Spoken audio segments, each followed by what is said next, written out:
el dolor abdominal o síndrome doloroso va a ser una parte importante de la fisiopatología. ¿Por qué? Dentro de la definición dice que podemos identificar el síndrome doloroso abdominal en aquel paciente con signos de sintomatología referidos a la toma, de los cuales el dolor es predominante y siempre debe estar presente. Las clasificaciones son variadas, así desde el punto de vista temporal, y aunque hay varios criterios.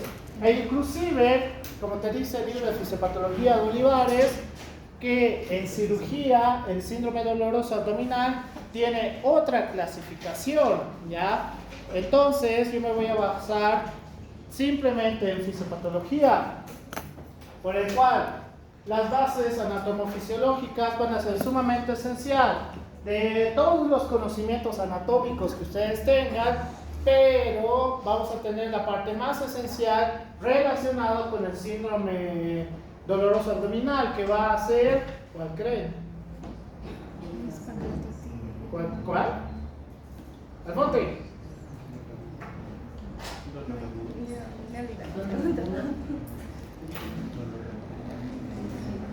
¿Qué es esto?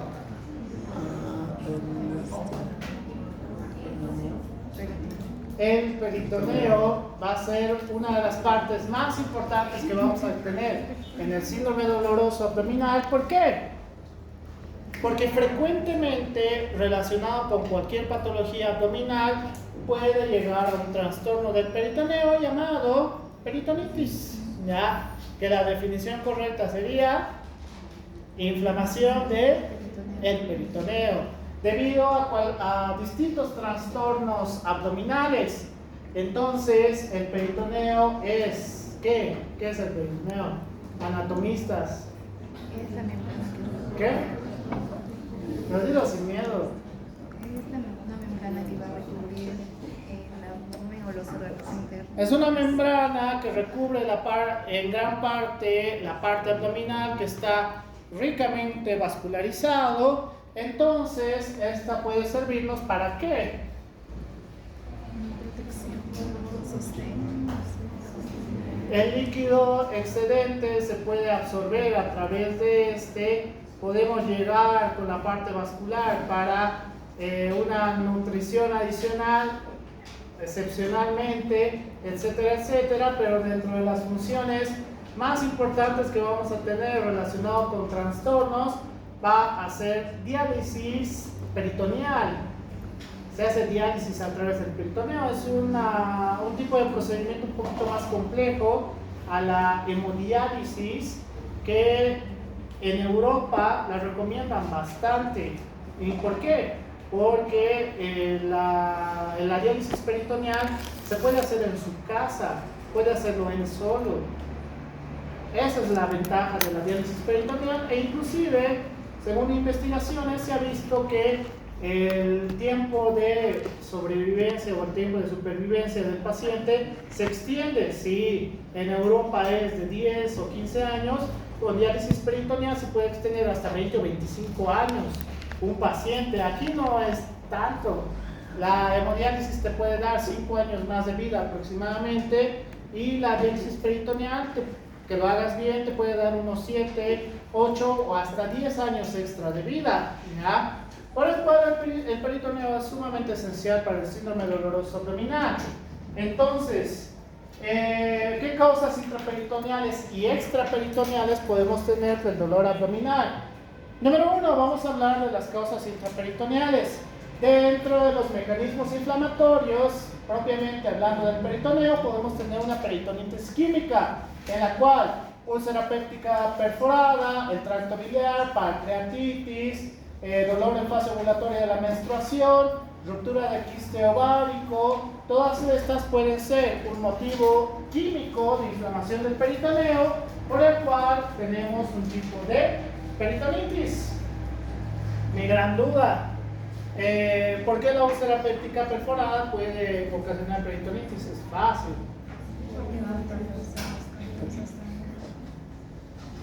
Levanten la mano, Rosabel.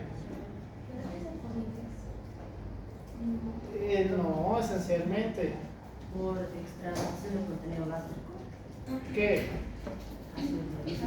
El ácido clorhídrico, al ser un contenido, valga la redundancia, tan ácido, este te causa una inflamación química, ya, de reacción directa con el peritoneo. Entonces, por eso la úlcera péptida perforada va a ser una de las causas para peritonitis química. Ahora sí abran la puerta. Ya no hay secretos. Esto es psicología. Entonces, maldita sea. Entonces, dentro de otras causas podemos tener la peritonitis bacteriana que estará pasando.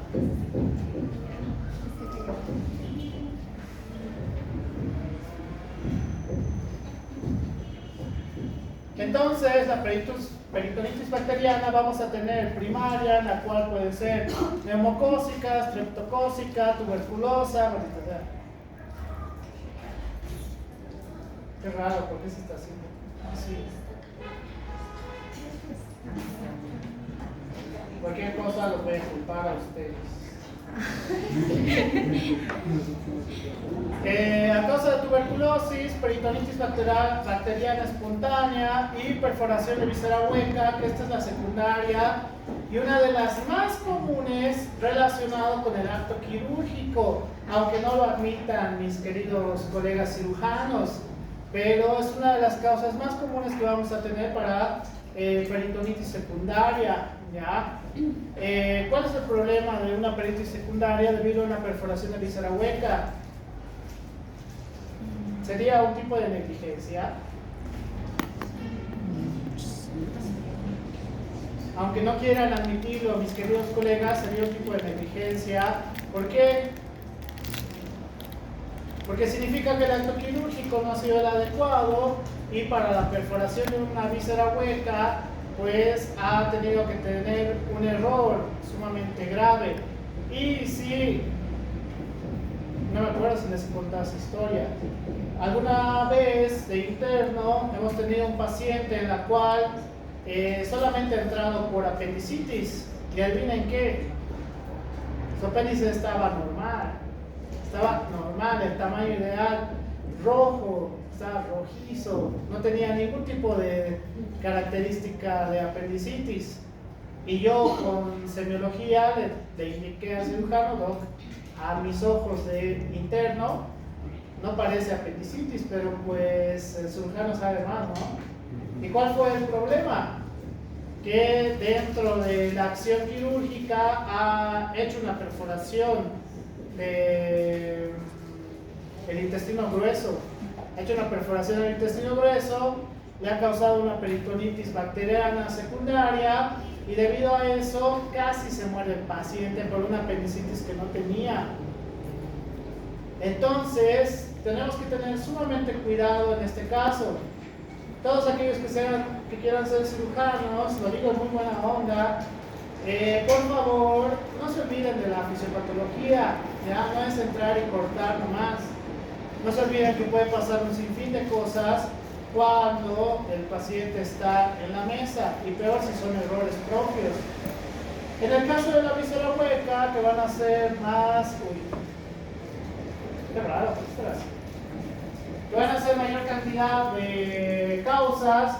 Las más comunes: número 1, apendicitis, colecistitis, úlcera péptica, gastroenteritis, duodenitis, colitis, síndrome del intestino irritable, diverticulitis y diverticulitis de Merkel.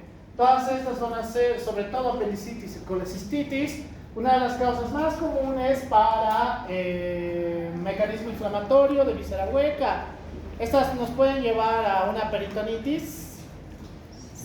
Sí, ¿por qué? ¿Por qué la apendicitis nos puede llevar a una peritonitis? No sé si esta puede reventar y va a todos los contenidos. Y en caso de una colecistitis, Por los ácidos. igual revienta.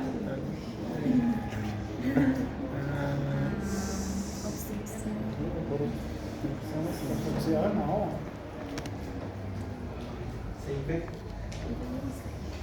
En el caso de una colecistitis y una apendicitis, es muy similar el sitio de infección para llegar a una peritonitis. ¿Cuál qué? Pues que todo el contenido que tengamos a través del apéndice o a través de la vesícula en caso de salir el contenido por cualquier motivo, este va a hacer una inflamación del peritoneo y va a empezar a tener una peritonitis bacteriana. Ya, en el caso de las apendicitis, aproximadamente hay perforación del apéndice a las 24 horas aproximadamente, más o menos, ya más o menos a 24 horas hay una perforación del apéndice, fisiopatológicamente hablando. En el caso de la colicistitis eso no pasa. ¿Cuándo creen que va a haber una ruptura de la vesícula? No, igual está íntegro. Cuando haces el acto quirúrgico y estás haciendo una cirugía, siempre me olvido el nombre, laparoscópica, y la vesícula no atraviesa a través del ombligo porque por ahí sale por si acaso. Por eso la vesícula no puede ser muy grande, porque si no atraviesa a través del ombligo, entonces no puede salir. Si la vesícula es demasiado grande y al momento de querer atravesar se rompe, normalmente usan un condón para poder sujetarlo y evitar que salga. Cuando entren al quirófano van a ver. Entonces, cuando se rompe la vesícula, se declara cirugía sucia, por el cual todo el abdomen está comprometido, ¿ya? Entonces puedes causar una peritonitis como tal. Por eso, nuevamente les recalco, cirujanos del futuro, tengan mucho cuidado, por favor, no se olviden de la medicina también. La víscera sólida, en el caso de pancreatitis, absceso hepático, absceso pancreático y absceso esplénico, que el absceso esplénico es bastante raro. En el mesenterio, linfoadenitis, apendicitis epiploica, en órganos pélvicos, enfermedad pélvica inflamatoria, salpingitis, absceso tubárico, tubo ovárico, endometritis, en otras, endometriosis. En el caso de isquemia, trombosis mesentérica, infarto hepático por toxemia, púrpura, preeclampsia grave, infarto esplénico, infarto mental, hernia estrangulada, que esto es un poquito raro igual, hasta donde yo me acuerdo. Causas mecánicas como obstrucción, distensión aguda en víscera hueca, obstrucción intestinal, bridas y adherencias, hernias, neoplasias, vólvulos, ilio biliar por cálculos, cuerpos extraños, bezoars y parásitos. ¿Saben cómo son bridas y adherencias? Pues pregunta. No sé si habrán llevado o les habrán comentado alguna vez. Ya. Cuando tienes dos actos quirúrgicos o más, es decir, tengo tan mala suerte que me han hecho una colecistectomía y una apendicectomía en menos de 2 años, debido al acto quirúrgico y a toda la parte proinflamatoria, en la parte abdominal, en la parte abdominal vamos a hacer un proceso sumamente extraño, que es un efecto secundario, una causa secundaria a la cantidad de actos quirúrgicos a nivel abdominal. Supongamos que esta es la parte de la superficie abdominal, y aquí está el peritoneo, y acá van a estar toda la parte de los órganos, ¿ya? Entonces, las bridas y adherencias es literalmente como si se empezaran a hacer telarañas que empiezan a añadirse a través del peritoneo o en el peritoneo hacia la parte más profunda de la piel del abdomen, ¿ya? ¿Cuál es el problema? Que se hagan estas bridas o adherencias a nivel abdominal. Reducen el peristaltismo abdominal y causan dolor, ¿ya? Entonces, ¿cuál creen que es la solución para que no tengan bridas y adherencias? Retirarlo con acto quirúrgico. Pero hay otro problema a esto. Ya tienes 3 cirugías, entonces tienes mayor probabilidad de hacer bridas y adherencias otra vez. Así que va a ser un sinfín de problemas. Por eso, y lo que yo me acuerdo bien, y agradezco mucho al cirujano que me ha enseñado, es que los actos quirúrgicos no hay que hacerlos porque sí. Si la parte de la colecistitis no es una molestia y se puede programar una cirugía dentro de 3 meses, pues que se hagan en 3 meses, ¿ya?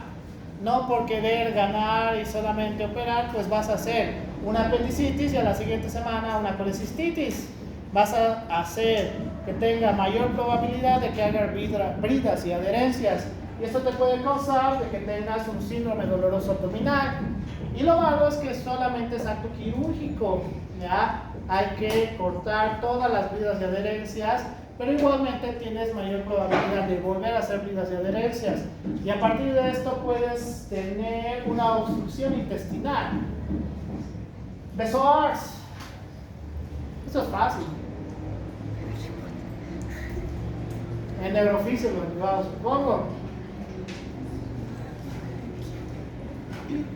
Pucha. No me acordé por qué no me da pena aplazarlos.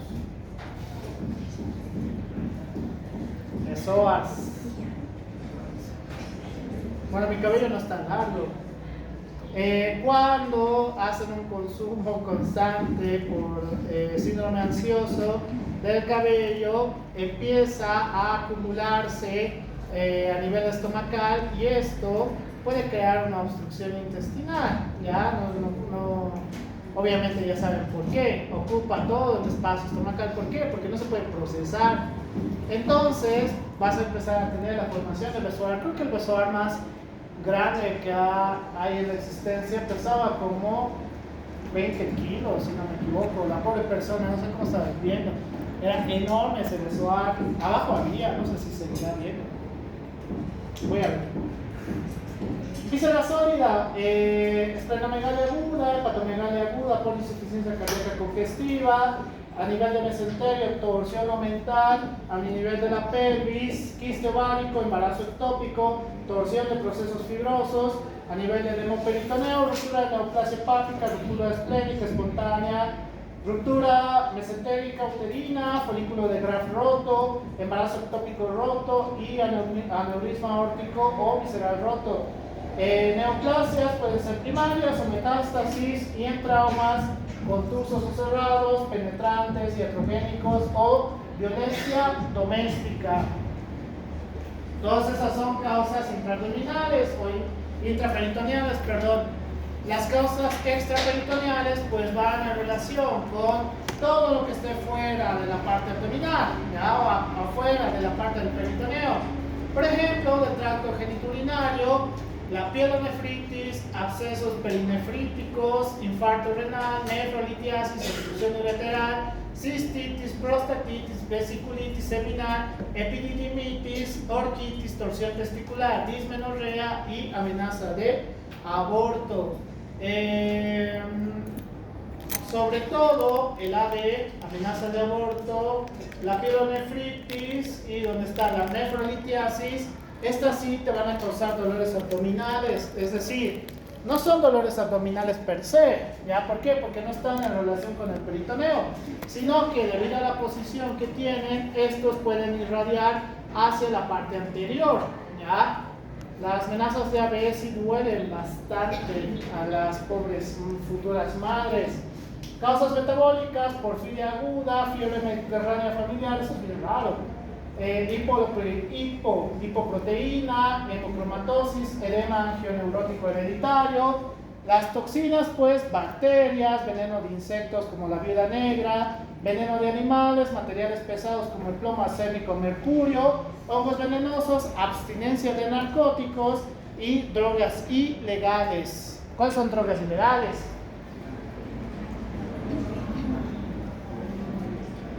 ¿Cuáles son drogas ilegales? El amor de tu expareja no es legal. Ilegales. Bien, cocaína, marihuana, y es ilegal en este país. Fentanilo. ¿Qué más? Sabe mucho esa persona. Éxtasis, LSD, etcétera, etcétera, Coco Drive. ¿Por qué todas estas te causarían un dolor abdominal extraperitoneal? Cuando sobrepasas la cantidad de la droga en cuestión, esta puede crear un proceso inflamatorio de absorción a nivel intestinal para justamente su eliminación, porque un porcentaje se puede eliminar a través de la orina y otro porcentaje se puede eliminar a través de las heces fecales. ¿Cuál es el problema? Si sobrepasas la dosis, puede crear dolores abdominales como tal. Ya no es lo primero que te va a dar, pero te puede crear dolores abdominales a partir de... en el caso de bacterias, venenos, supongo que no es necesario que les haga recuerdo. A ver. Micro, parásito. Esta le voy a enseñar bien. ¿Has llevado con el doctor Trigo o el doctor Luna? ¿Los dos? ¿O uno? ¿Todo con el doctor Trigo? Luna no preparaba ninguna materia. Con razón han aprobado.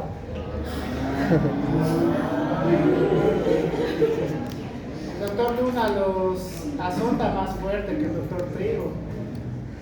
Aunque el doctor Trigo creo que ya no es tan estricto. El doctor Luna sí es mucho más estricto. Y les tiene más cariño el doctor Trigo. Causas hematológicas: crisis drepanocítica, leucemia aguda, estados hemolíticos agudos, coagulopatías, anemia perniciosa y otras discriasis. Causas retoperitoneales: hemorragia retoperitoneal, absceso del psoas. Causas respiratorias: neumonía, empiema, embolia pulmonar, infarto pulmonar, neumotórax.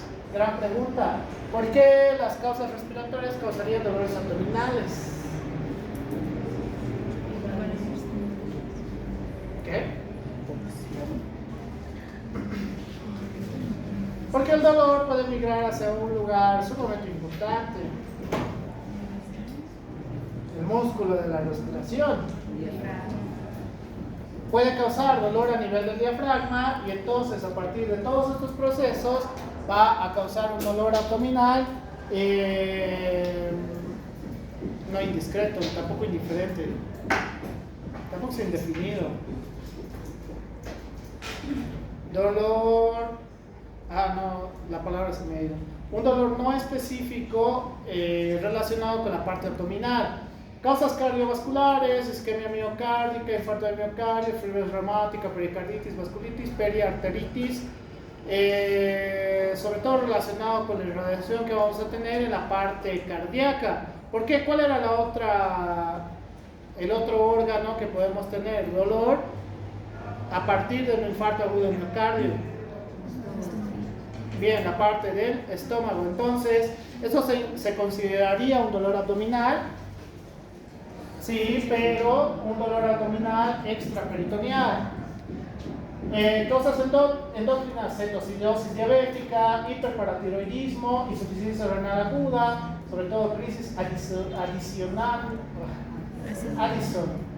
addisoniana, hipotiroidismo. Causas musculoesqueléticas como hematoma de la vaina del músculo recto, artritis o disquitis dorsolumbares.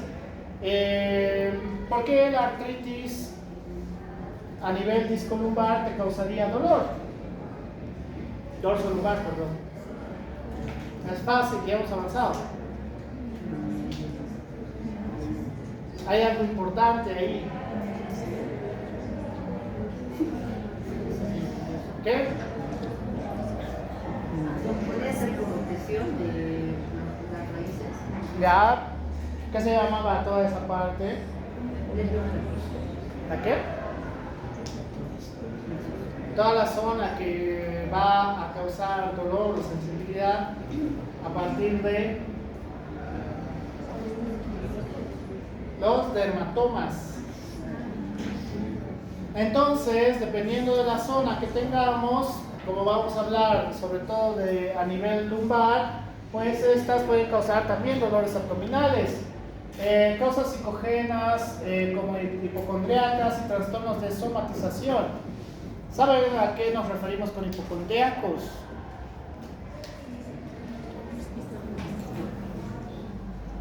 Lo que son ustedes, pues.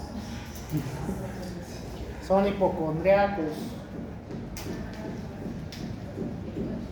Ni siquiera saben si es un insulto o no. ¿Es un insulto o no? ¿A qué nos vamos a referir con el hipocondríaco? Es el que finge enfermedades. Hipocondríaco, le voy a decir, no es el que finge.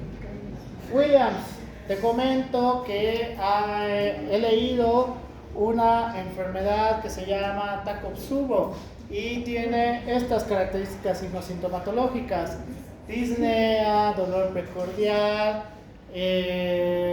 sudoración, alteración del sueño, etcétera, etcétera. Y la persona en cuestión me dice: justo es creo lo que yo tengo porque se ha muerto mi mascota, y a partir de eso pues me he puesto triste porque ahorita siento como mi corazón late más de lo que debería, y ahora que me acuerdo creo que no estoy durmiendo bien. A eso nos referimos a una persona hipocondríaca. Las cosas que escucha a su alrededor dice que tiene esa sintomatología. Muy similar a quiénes. No, lo decía de forma irónica a ustedes. Muy similar a quienes que los conocen.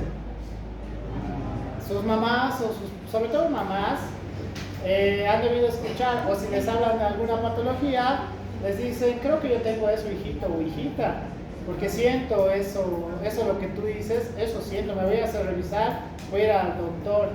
Va y resulta que está más sana que ustedes. Entonces puede ser una persona hipocondríaca como tal, ¿ya? A eso nos vamos a referir con una persona hipocondríaca, pero sé que les habían enseñado. Que no está mal, porque es el neuroficio. Los hipocondríacos sienten, realmente creen que tienen esa patología, pero en realidad no pasa nada. Por eso, ¿cuál creen que es el tratamiento para un hipocondríaco? Placebo. El tratamiento para un hipocondríaco es placebo.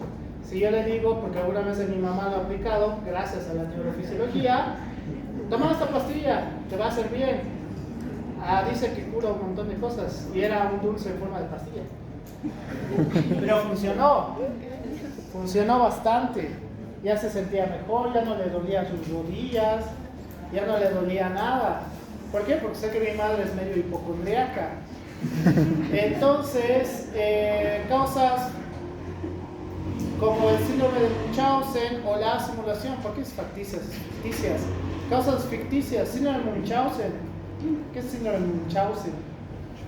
Eso es diferente.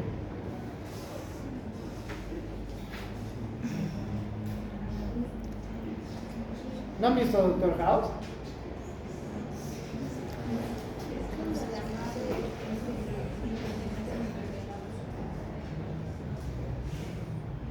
No tanto así. Munchausen o su otro nombre es síndrome del espejo. Sentir O sea, veo a una persona enferma y su siente mano lo le que- duele, a él también le duele. Exacto, el síndrome de Munchausen, también dicho síndrome del espejo, que la causa puede ser esa, la causa puede ser esa. Pero te dice que, Williams tiene, no sé, taquicardia, yo igual tengo taquicardia. Roger tiene, no sé, alguna patología que no lo mate.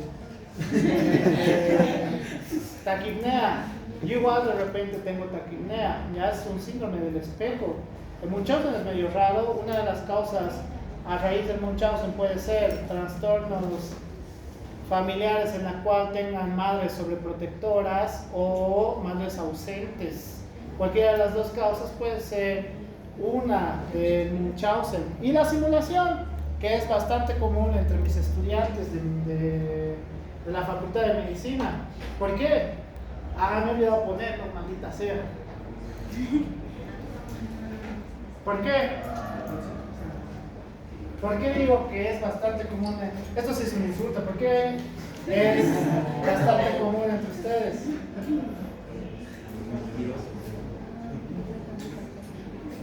Porque son unos mentirosos. ¿Por qué sé que son unos mentirosos? ¿Dónde está? Aquí está.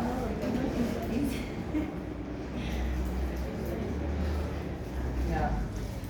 Porque hace un mes compartimos todo entre los docs, todos los docs tenemos este certificado. Y el doctor en cuestión, es un doctor boliviano, lo han reportado al colegio médico, creo. ¿Por qué? Dentro de estos, pues, causas ficticias, entra simulación, porque aquí dice diagnóstico: deshidratación leve moderado, mala alimentación, no sé si entraría como diagnóstico, descompensación grave y cansación severa.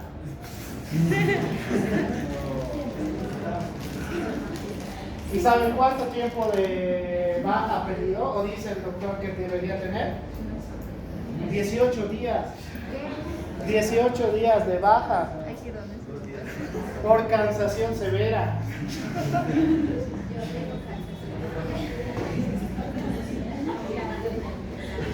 Entonces, las partes ficticias también tenemos que saber diferenciar. ¿Cómo puedo diferenciar un síndrome doloroso abdominal real versus un síndrome de Munchausen, una persona hipocondríaca o una simulación? Es fácil de responder. Porque los momentos de dolor pueden ser momentáneos o muy cortos. Porque ustedes con la semiología pueden identificar cuál tipo de dolor se asemeja a un dolor real, ¿ya? Es decir, se supone que hay, creo, 12 maniobras para apendicitis, si no me equivoco. Son 12 maniobras para apendicitis, desde signo de Bloomberg, signo del rebote, signo de, ahí me olvidaba el propio de la apendicitis, ¿qué se llama? ¿Qué? El punto doloroso de McBurney, el del psoas, el de elevación del miembro contrario afectado, o sea, el izquierdo tiene que levantar, dolor retroperitoneal característico y así un montón, ¿ya? Entonces tú haces todas esas maniobras y resulta negativo en todito. ¿Qué haces? No, pero ¿qué haces? No le vas a decir, está mintiendo, paciencia. Ese rato te van a botar de tu hospital. Haces una ecografía abdominal donde no va a poder mentir el paciente, y si está todo normal, más tu clínica que está todo normal, pues le dices tal vez fue algo momentáneo por algo que ha comido y puede retirarse a su casa. Ni a los hipocondríacos y mucho menos a los signos de Munchausen pueden decirle que están mintiendo, porque ellos no sienten que están mintiendo por si acaso. Ya realmente creen que tienen esa enfermedad, aunque en realidad no la tienen. Los casos de simulación, eso ya ellos saben que están mintiendo, son cosas distintas. Cuidado a alguien hipocondríaco o a síndrome de Munchausen, les digan que están mintiendo, a ese rato los van a demandar. Causas neurogénicas: herpes zóster, traves dorsal, compresión de raíz nerviosa, tumores del cordón espinal, osteomielitis, epilepsia abdominal, migraña abdominal y esclerosis múltiple. Entonces, me he demorado mucho, che. Entonces, ¿qué necesitamos saber hablando del síndrome doloroso abdominal? Número 1, ¿qué es esto? Los cuadrantes abdominales. ¿Por qué es importante saber los cuadrantes abdominales, pero bien? Para identificar el órgano. Para poder identificar qué órganos se encuentran en qué cuadrante abdominal, en la cual vamos a tener el hipocondrio derecho, el hipocondrio izquierdo, el epigastrio, flanco derecho, flanco izquierdo, mesogastrio, fosa ilíaca derecha, fosa ilíaca izquierda, hipogastrio, en la cual pues cada uno va a tener una parte de todos los órganos abdominales que tenemos, por el cual primero tienen que saber esta parte, que en teoría ya la deberían saber por anatomía, por IPS y ahora por semiología, ¿no ven? O sea, si les pongo ese examen dibuje, van a poder dibujar todos los órganos. Sí, no. Entonces, es importante dividir toda esta parte en la cual en el hipocondrio derecho vamos a tener la enfermedad biliar, úlcera gastroduodenal, enfermedades hepáticas, enfermedades pulmonares, pared abdominal y enfermedad renal, enfermedad renal como tal. Es hasta pared abdominal, por el cual, si tenemos un dolor a nivel del hipocondrio derecho, pues lo principal que tenemos que pensar es un cólico biliar, una colecistitis, coledocolidiasis o una colangitis, que es lo más común que vamos a encontrar para hipocondrio derecho, mientras que en el caso de dolores reflejos podemos encontrar como úlcera gastroduodenal. ¿Ya? ¿Por qué sería un dolor reflejo? Porque se puede irradiar el mundo.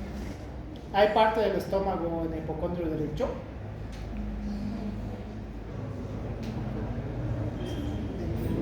Levanta la mano los que digan sí. ¿Quién ha dicho depende? Levanta la mano los que digan que sí. Levanten la mano los que digan que no. Y los demás. Mauricio, ¿hay parte del estómago en el hipocondrio derecho? ¿Seguro? Melanie, ¿hay parte del estómago en el hipocondrio derecho? Entonces, Melanie y Mauricio, ¿por qué la úlcera gastroduodenal causaría dolor reflejado hacia el hipocondrio derecho? Claro, Chiara. Hacia el hipocondrio derecho tenemos. ¿Qué parte del duodeno tenemos?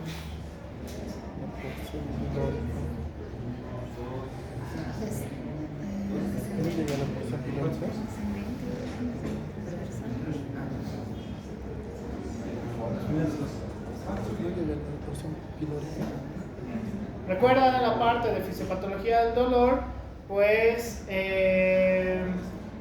vamos a tener un dolor reflejo a partir de la parte estomacal. ¿Por qué?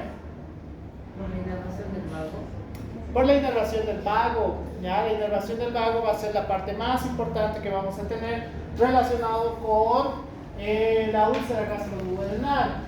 En la enfermedad hepática, pues hepatitis, neoplasia netamente hepática, abscesos, hepatopatía congestiva. Dentro de la enfermedad pulmonar podemos tener la neumonía, absceso subfrénico, embolia pulmonar y neumotórax. ¿Por qué? Bien, porque el dolor puede ir hacia el diafragma y el diafragma nos puede dar un dolor netamente de hipocondrio derecho. Aquí no está, creo. No está. Hay un dolor más común entre ustedes a causa respiratoria. ¿Cuál es? Entre ustedes. Ustedes en teoría no están enfermos. ¿Les he enseñado en fisiología 1?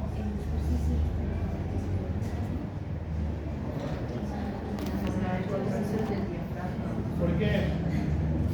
Era por causa de... Decían que era por causa de metabólica. ¿Qué se llama? El plato. Bien. ¿Qué es el flato? Es cuando corro y se contrae mi hígado.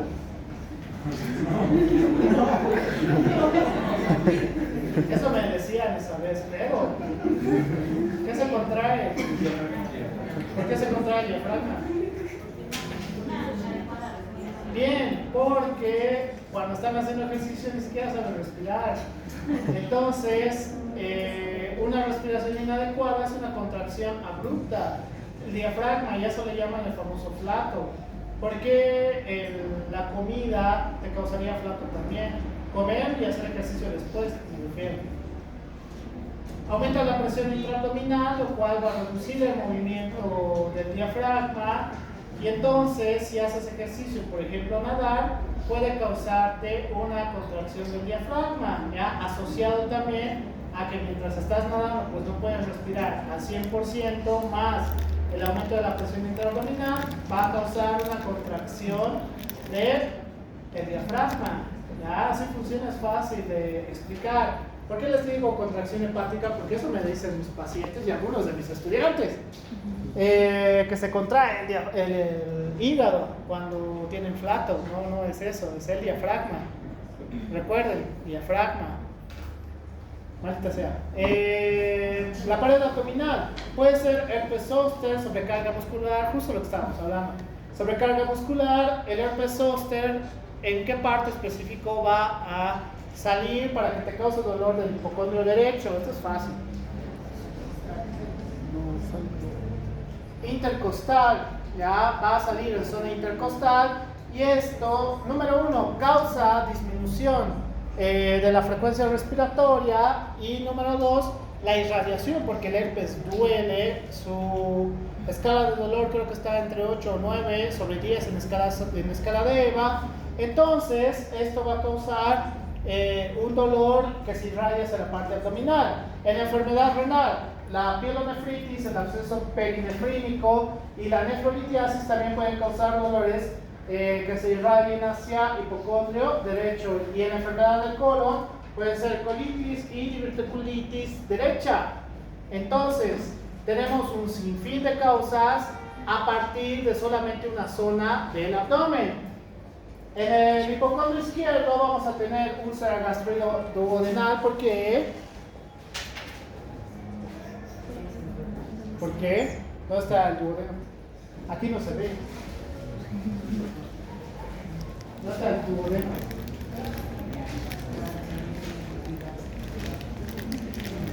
Ya aparte. Pero algunos de ustedes me han dicho que están en el lado derecho. Están gorditos el estómago.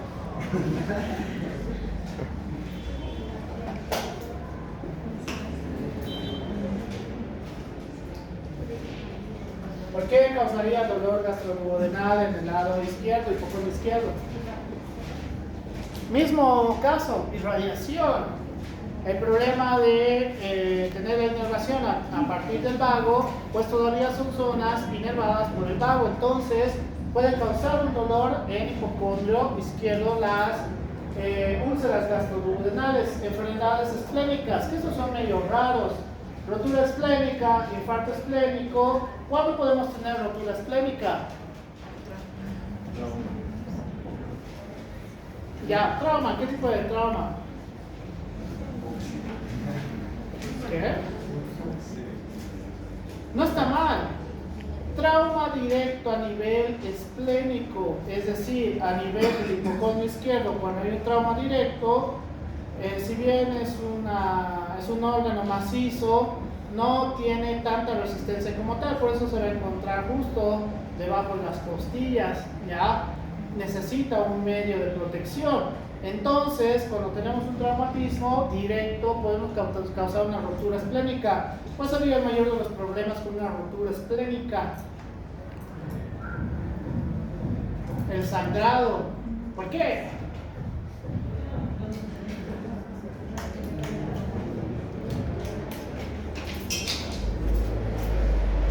¿Por qué?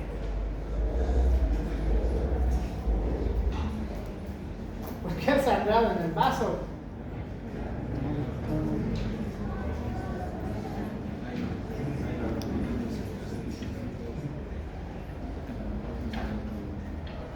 No sabía que podía subir el volumen.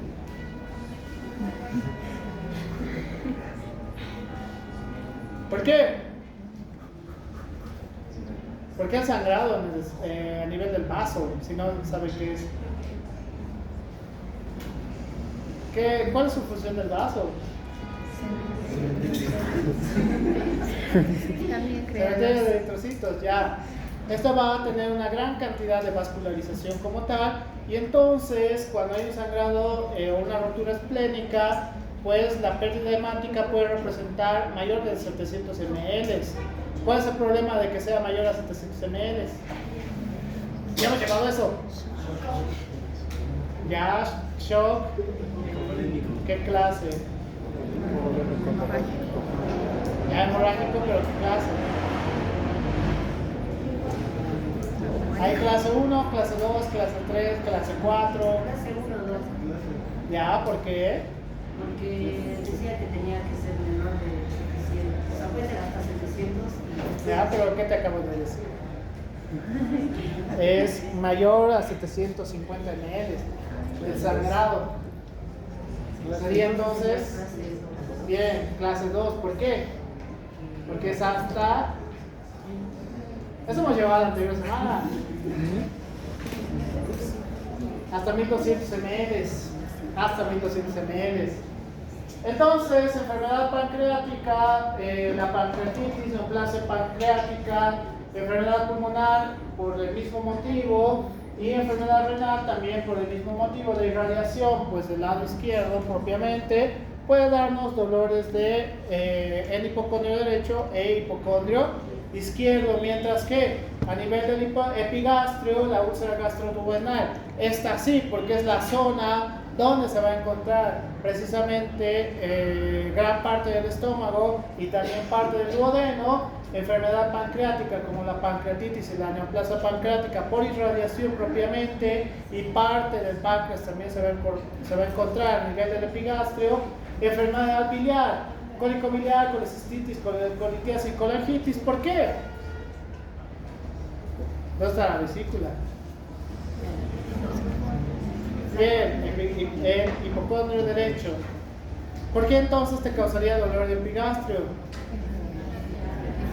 Irradiación, misma causa de irradiación, así como en la parte de úlcera gastroduodenal, pues estas también pueden causarte una irradiación. Además que por fisiología gastrointestinal sabemos que la secreción de bilis, el incremento de la secreción de bilis, incrementa la secreción de ácido clorhídrico. ¿Cuál sería el problema? De que tengamos mayor secreción de ácido clorhídrico, sobre todo si tenemos algún trastorno gástrico o duodenal a nivel gástrico o duodenal.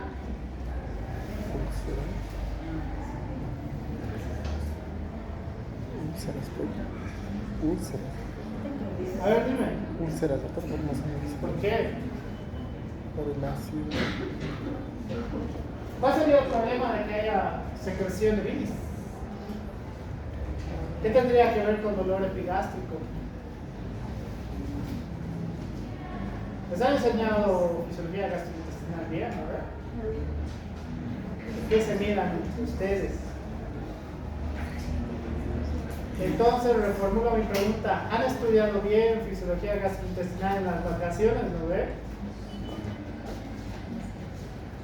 Pregunta, ¿por qué la secreción de bilis causaría dolor epigástrico?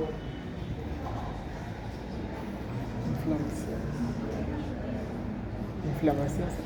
¿Por qué? Inflamación. Inflamación, no. ¿Qué tiene que ver una cosa con otra? Secreción de bilis. Si tenemos una alteración gástrica o duodenal, cualquiera de estas dos, referente principalmente con gastritis, cuando hay secreción de la bilis, estimula la secreción indirecta de ácido clorhídrico. Entonces, cuando comen su lechón, empieza a tener la secreción de bilis para procesar las grasas. Entonces, esto va a causar que tengamos un incremento del ácido clorhídrico, ¿ya? Entonces, si yo ya tengo gastritis, ¿qué va a pasar? Mayor proceso inflamatorio, le va a doler más, ¿ya? Por ese motivo, las enfermedades biliares indirectamente también te podrían causar dolor a nivel del epigastrio. Y enfermedad esofágica, esofagitis por reflujo y esofagitis infecciosa. Ya. A nivel del mesogastrio, este es mucho más fácil. Vamos a tener apendicitis en estadio precoz, obstrucción del intestino delgado, gastroenteritis, isquemia mesentérica, se me ha ido el nombre de esto, ruptura de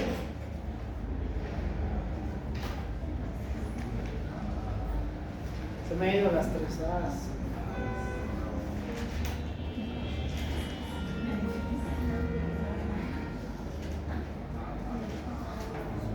Aorta abdominal.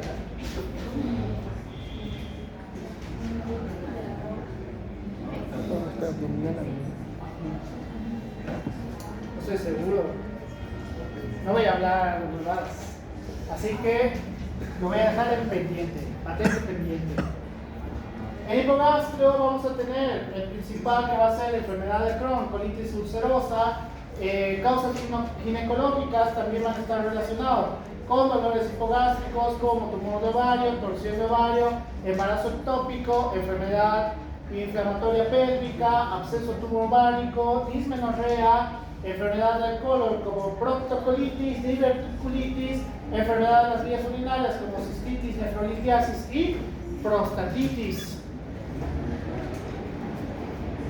No hay nada aquí. En fosa ilíaca derecha, pues vamos a hablar de apendicitis, sobre todo en etapas más avanzadas. Vamos a hablar de causas ginecológicas como tumor de ovario, torsión ovárica, embarazo ectópico, enfermedad inflamatoria pélvica, absceso tubo-ovárico, enfermedades renales como la pielonefritis, absceso perinefrítico, nefrolitiasis, enfermedad intestinal como diverticulitis derecha, ileocolitis, gastroenteritis y hernias. Sobre todo la hernia.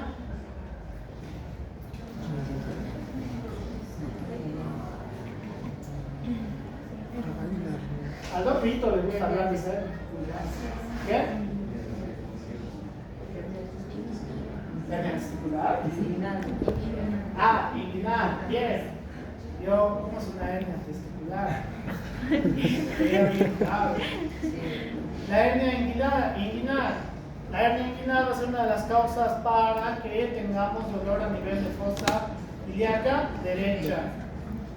En fosa ilíaca izquierda va a ser bastante similar, con la diferencia de que no vamos a tener la apendicitis, sino que causas ginecológicas, enfermedades renales y enfermedades intestinales del lado izquierdo. El dolor difuso, que puede estar relacionado con irradiación o que estos puedan crear procesos de inflamación del peritoneo como gastroenteritis, obstrucción intestinal, peritonitis, isquemia, cetoacidosis diabética, porfiria, uremia, hipercalcemia, crisis drepanocítica, vasculitis, intoxicación por metales pesados, abstinencia de opioides, fiebre mediterránea familiar y angioedema hereditario. Qué bien, hasta aquí llega. ¿Por qué tardó tanto? Preguntas. Hasta acá.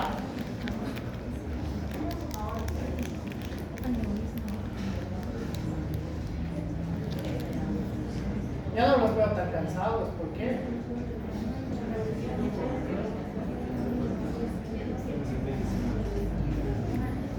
¿Ya han acabado sus brotes? Pero ya no los veo tan animados.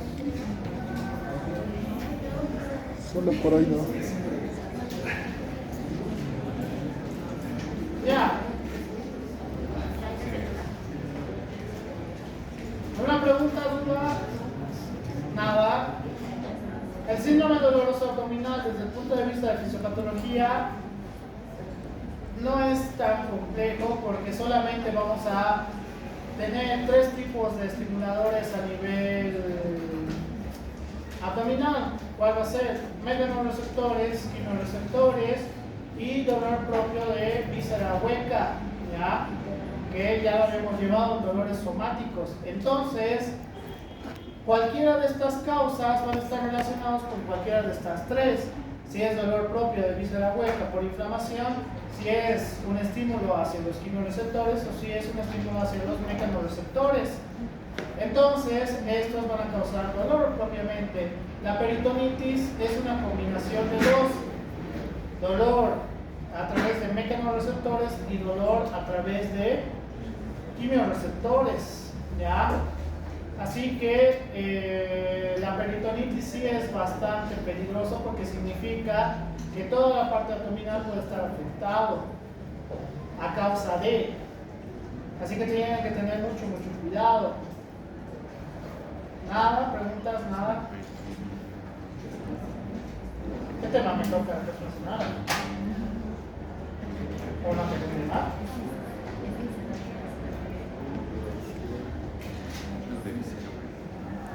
Pero antes que se apague el laptop.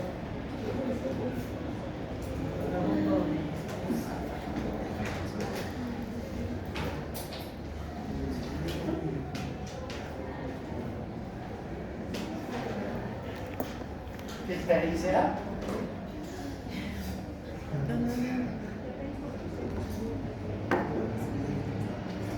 Caricia, diarrea y vómito. Ya, no hay problema.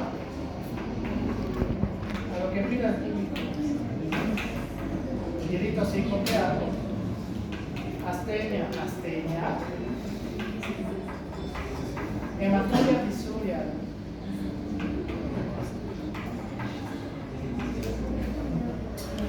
Ya, igual lo puedo hacer.